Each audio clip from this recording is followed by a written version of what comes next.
পূর্ণিমার খিচুড়ি। এখানে সবজি রান্না হচ্ছে। রাঁধুনি রাঁধুনি, এই যে একটু বলো তো কথা। এই দিদিটা খুব ভালো রান্না করে। তোমার বাড়ি কোথায় গো? এদিকে এইদিকে তাকিয়ে বলো তবে।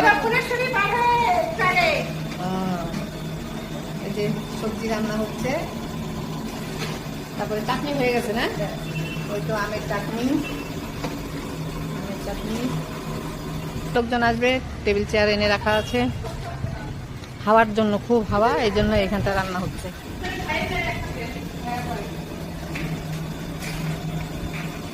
দিদি এখন ভুনা খিচুড়ি রেডি করছে। ভুনা খিচুড়ি হবে না দিদি?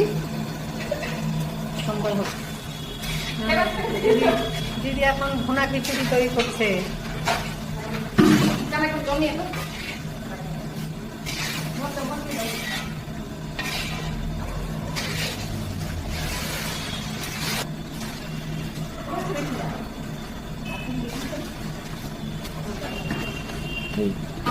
কষানো হয়ে গেছে, এখন জল দেওয়া হবে পরিমাণ মতন। জল দিয়ে তারপরে ওটাকে কিছুক্ষণ মানে শুকনো হয়ে গেলে পরে তারপরে এটাকে ঢাকা দিয়ে রাখলে পরে এখন পরপর সব মশলাগুলো দেওয়া হবে। আর সম্বারের সময় হয়ে গেছে মশলা দেওয়া প্রায়। শুকনো লঙ্কা একটুখানি, এবার খুলে দাও, একটা লাগানো থাকলে ওইদিকে কাজু কিশমিশ ঘি তেল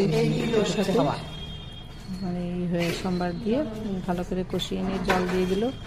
এবার ফুটবে, একটু শক্ত থাকতে যখন শুকিয়ে যাবে সেটাকে অফ করে দিয়ে মানে ঢাকা দিয়ে রাখবে, তাহলেই হয়ে যাবে।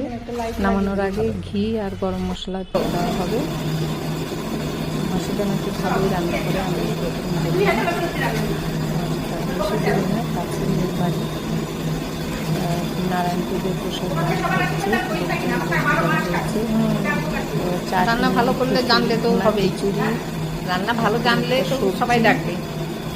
আর পুজোর প্রসাদ থাকবে, সিমনি থাকবে, মিষ্টি, পাঁপড় ভাজা দিয়ে এই তো রান্না হয়ে গেছে। খুব সাবধানে করতে হয়।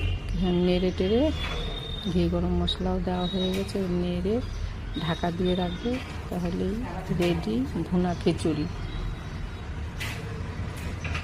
সন্ধ্যের পরে 8টা 7:30 ঘি গরম মশলা দেওয়া হয়েছে, লোকজন আসবে। আর এই জায়গাটা রান্না হয়ে যাবে। খুবই হাওয়া, আজকে বৃষ্টি হচ্ছিল, বাইরে শেড আছে।